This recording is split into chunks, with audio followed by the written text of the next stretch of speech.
আওয়ামী লীগ সরকার পতনের পর পাকিস্তানের সাথে বাণিজ্য সম্পর্কের বিষয়টি নতুন করে আলোচনায় এসেছে। গবেষক ও আমদানি রপ্তানির সাথে জড়িতরা মনে করছেন, ভৌগোলিক দূরত্বের চ্যালেঞ্জ সত্ত্বেও উভয় দেশের মধ্যে বাণিজ্য আরও বাড়ানো ও সহজ করার সুযোগ আছে। তারা বলছেন, সরাসরি জাহাজ ও বিমান চলাচল চালুর পাশাপাশি দ্বিপাক্ষিক বাণিজ্য চুক্তি, উভয় দেশের মান নিয়ন্ত্রক সংস্থার মধ্যে সার্টিফিকেট গ্রহণ এবং বাণিজ্য সম্পর্কিত পারস্পরিক বিনিয়োগ বাড়ানোর মাধ্যমে বাণিজ্য কয়েক গুণ বাড়ানো যাবে। সম্প্রতি পাকিস্তানের করাচি থেকে কন্টেইনার বহনকারী একটি জাহাজ সরাসরি বাংলাদেশের চট্টগ্রাম বন্দরে আসার পর থেকেই বাংলাদেশ পাকিস্তান বাণিজ্য নিয়ে তুমুল আলোচনা শুরু হয়। বলা হচ্ছে, স্বাধীনতার পর প্রথমবারের মতো সরাসরি জাহাজ করাচি থেকে চট্টগ্রামে আসলো। আর কি ধরনের পণ্যের বাণিজ্য হচ্ছে সে নিয়েও চলছে আলোচনা। করাচি থেকে বাংলাদেশে সরাসরি আসা যে জাহাজ নিয়ে আলোচনা হচ্ছে, সেই জাহাজে বাংলাদেশে এসেছে ফ্যাব্রিক্স, চুনাপাথর, সোডা অ্যাশ, পেঁয়াজ, ম্যাগনেসিয়াম কার্বনেট ও ডলামাইট, যার বেশিরভাগ টেক্সটাইল শিল্পের কাঁচামাল।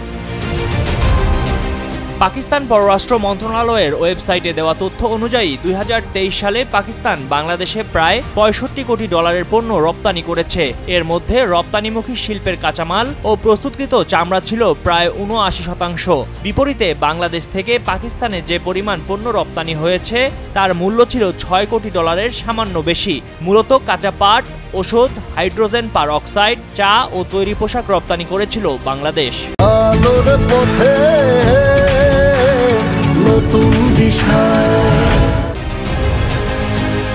শিপিং এজেন্ট অ্যাসোসিয়েশনের সভাপতি সৈয়দ আরিফ আহমেদ বলেন, একসময় বাংলাদেশি পাট ও পাটজাত দ্রব্যের প্রচুর চাহিদা ছিল পাকিস্তানে। সেটি এখন তেমন না থাকলেও বিভিন্ন শিল্পের কাঁচামাল আসছে, আর বাংলাদেশ থেকে গার্মেন্টস সহ বিভিন্ন পণ্য অল্প হলেও যাচ্ছে পাকিস্তানে। বাংলাদেশ পাকিস্তান বাণিজ্য বিষয়ে বাংলাদেশ অর্থনীতি সমিতির সাধারণ সম্পাদক ও জগন্নাথ বিশ্ববিদ্যালয়ের অধ্যাপক ডক্টর মোহাম্মদ আইনুল ইসলাম বলেন, পাকিস্তানের তরফ থেকে বাংলাদেশের বিনা ভিসায় পাকিস্তান সফরের ঘোষণা এবং দ্বিপক্ষীয় বাণিজ্য সম্পর্ক বৃদ্ধির প্রভাব উভয় দেশের মধ্যে বাণিজ্য সম্পর্ক জোরদারের সুযোগ এনে দিয়েছে।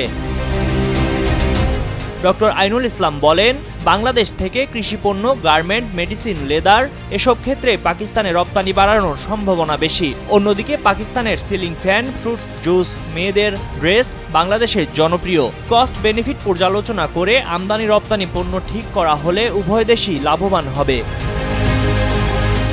গবেষক ও অর্থনীতিবিদ ডক্টর খন্দকার গোলাম মোয়াজ্জেম বলেন, উভয় দেশের মধ্যে বাণিজ্য সম্ভাবনা খতিয়ে দেখার জন্য একটি যৌথ কারিগরি দল গঠন করা যেতে পারে এবং এর মাধ্যমে বিনিয়োগ ভিত্তিক বাণিজ্য সম্পর্ক তৈরির সুযোগ তৈরি হতে পারে।